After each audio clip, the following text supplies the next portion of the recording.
All right, I'm Detective Jason Day with the Austin Police Department. We're here today to announce an extension of the APD DWI No Refusal initiative. We're going to be making this initiative go the entire year. So every night we will be doing the No Refusal initiative. We want to thank our partners with the Austin Transportation and Public Works Department for helping make this possible. Impaired driving is one of the top contributors to fatal and serious injury accidents in Austin on our roadways. And so this is an expansion of this No Refusal initiative is another tool to help achieve Austin's vision of the Vision Zero goal to help reduce people being hurt or killed by crashes, hopefully down to zero. So we made this decision to change the program to year-long after completing the summer No Refusal initiative. We were able to find that 70% of our DWIs occur during the time that we are running the No Refusal initiative.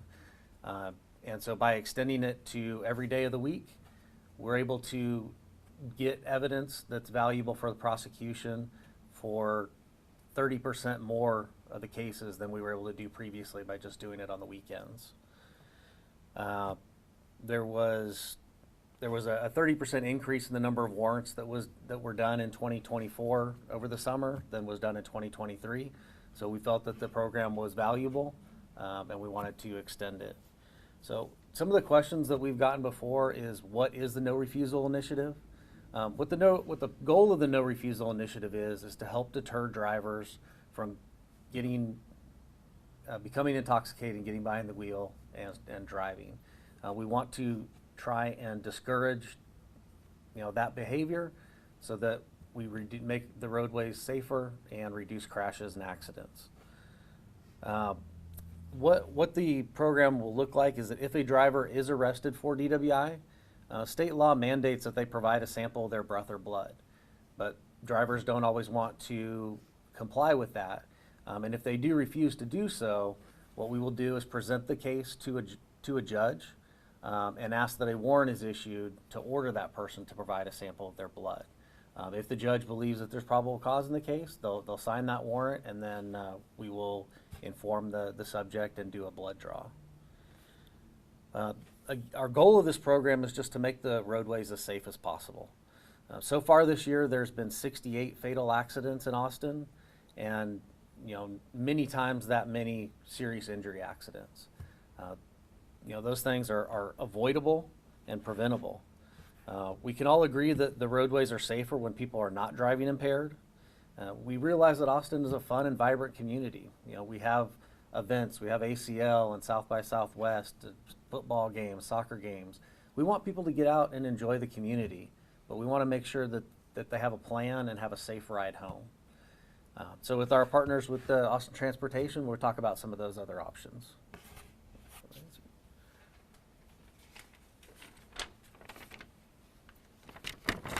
Thank you, Detective, and good morning, everyone. I'm Richard Mendoza, Director of Transportation and Public Works, and we really appreciate the partnership with Austin Police Department to assist our department as we lead our community towards our Vision Zero goals. And so Vision Zero is our aspiration to achieve zero fatalities and serious injuries on our roadway network. And it takes a partnership to do this. It takes awareness by our community, and it takes programs such as this to hold those individuals that choose to drive impaired accountable. And so while TPW, Transportation Public Works, works to improve the safety of transportation infrastructure across the city, we understand that traffic enforcement plays a critical role in ensuring that dangerous drivers are indeed held responsible. This past summer, APD and TPW expanded the No Refusal initiative to be in effect every night of the week, and this, of course, led to an increase in the number of No Refusal DWIs over the summer, and we're looking forward to continuing this expanded partnership into this new fiscal year. So whether you're heading home from a UT football game or enjoying a night out with friends, plan ahead and designate a sober driver, use ride-sharing services, or take advantage of public transportation options. By choosing a safe ride home, you're not only protecting yourself, but also your loved ones and our fellow Austinites. So please join Vision Zero's commitment and help create a community where every journey ends safely. Plan a car-free ride if possible. There are a number of different options, from bike shares to electric scooter programs, utilizing Cap Metro, our public transit service, as well as taxis and ride shares. Cap Metro's night owl buses actually run from midnight to 3 a.m., Monday through Saturday, connecting popular late-night destinations with neighborhoods every 20 to 30 minutes. The University of Texas and Austin Community College students can ride free with a valid ID. Others pay only $1.25 per ride. And so again, expansion of this No Refusal initiative is another tool to help us achieve our city's Vision Zero goal to reduce people getting hurt and killed by crashes to zero. So I cannot stress enough, if you're too impaired to drive home, please use a taxi cab, rideshare service to get home safe, or an alternative mode. After all, you don't want to ruin your good time by crashing or going to jail for driving while impaired. Thank you. One of the questions. Detective Dave, have y'all ever had a year-round no refusal in the past? No, this will be the first time that we're opening it up for the complete year. This summer was the first time that we did an extended period where we were doing it every day. Previously, we've done just weekends. Started out with doing just major holidays like 4th of July and Memorial Day, those type of things. We expanded it to do weekends, and then this summer, the every day. And every time that we've done it, I think that we've found some value in not only trying to get the message out to people and try to discourage them from just drinking and driving in general, but then also on the prosecution side, that we want people to know if they are drinking and driving and they do get arrested, we're going to gather the best evidence that we can so that those cases are prosecuted and handled correctly. That's just another deterrent. Our goal, we would love that nobody drinks and drives ever, and that I didn't have to be up here, we didn't have to be taking people's blood. But one of the ways that we're going to try to achieve that is by making sure that we have good cases to prosecute. On any given day or night, that obviously there isn't no refusal. How many people, percentage-wise, how many people would you say do refuse? So it's always an individual choice. I can't tell you. Over a large period, I'd say probably about 40% of the people are refusing, and so with this initiative, we're able to capture the evidence on those cases.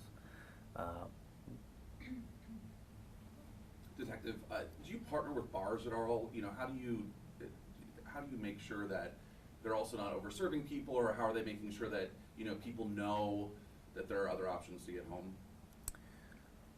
So we don't specifically partner with bars through my unit. There are other entities that go out and talk to bars with different things. TABC is heavily involved with the bartender training.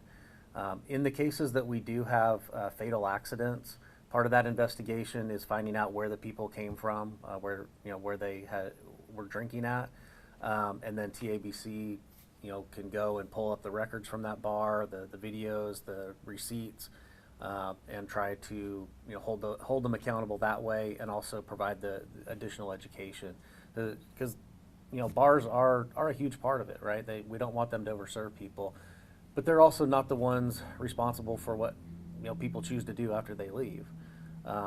And I think through these media messages, I hope the general population is aware of all the different options. The options have gone up so much more from what it was when I started as an officer, and we only had taxi cabs, and there was not enough taxi cabs to take everybody home. But now with the advent of all the ride shares, you can get a car there in a matter of a couple minutes. And so there is really no excuse for people getting behind the wheel and driving after they've had too much to drink. There's so many options these days. Dr. Meredith, Detective, I'm assuming you'll work with judges to ensure that y'all can get these warrants. Yes, ma'am. The only way that this initiative is possible, it is all by a warrant signed by a judge. So there is an Austin Municipal Court judge that is at the jail 24 hours a day, working on getting people processed and released from jail for a variety of cases. And so we are able to see those judges. We do have to present probable cause, tell them, make sure that there is, we meet all the elements of the offense. It's not just a rubber stamp. All the cases are reviewed and approved, and the judge will only sign it if they believe that we've met the elements of the offense. Put a cake stand in the museum. Detective, any plans to reinstate the DWI unit, and if so, how would that work? I would love to reinstate the DWI unit, and it's definitely one of our goals. Unfortunately, with the staffing issues that we have to figure out where to get those bodies from. Hopefully, I believe that this is the first year in about 6 years that we have had a positive growth. The previous 6 years, we've had less officers at the end of the year than the beginning of the year. Our recruiting department is working very hard to try to get people in the door and through the recruiting thing. I think this year will be the first year that we actually grow, but it's just going to be by a few officers. So we really need to get people in the door, get new officers coming through to restaff patrol, so that we can start getting back to some of our proactive policing efforts. Melody? Yes, I have two questions. So the first one is, what are the specific charges that are alleged in a prison if a person refuses? Did I say right? So the offenses that we're talking about is anything that involves impaired driving. So DWI with a child passenger, intoxication assault, which is a DWI where somebody is seriously injured, or intoxication manslaughter, a DWI where somebody is a fatality collision.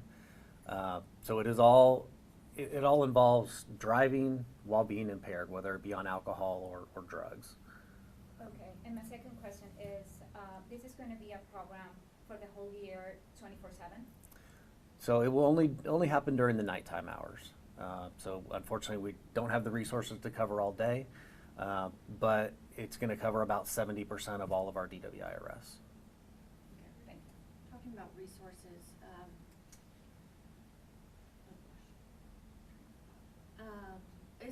is this more or less work for y'all to have this no refusal? So it is more work. What the process looks like is that we're able to staff one DWI expert to be down at the jail and help officers process their DWIs. So even on cases where somebody is going to consent and provide a sample willingly, this no refusal person is able to help the officers walk through those cases, help try and collect the evidence, and make the process faster. On the cases where people are refusing, then that DWI expert will help write the warrant and bring it to the judge, see if the judge will sign off on that, and then inform the arrested person that the warrant's been signed and what that means. That expert, is that a new position, or you'll always have that person there? So no, these people are going to be the ones that we task with handling our more high-profile DWI cases. So initially, when our DWI unit was put back on patrol, these were the people that we were talking about. So they still have the expertise in DWI, and we send them all to additional training for being a drug recognition expert, which is the highest training that we have in the DWI world. And we keep those people on an auxiliary team to handle any of the fatality collisions. And so those are our experts. They help train the new officers, and so those are the ones that we utilize down at the jail through this overtime initiative. Okay, overtime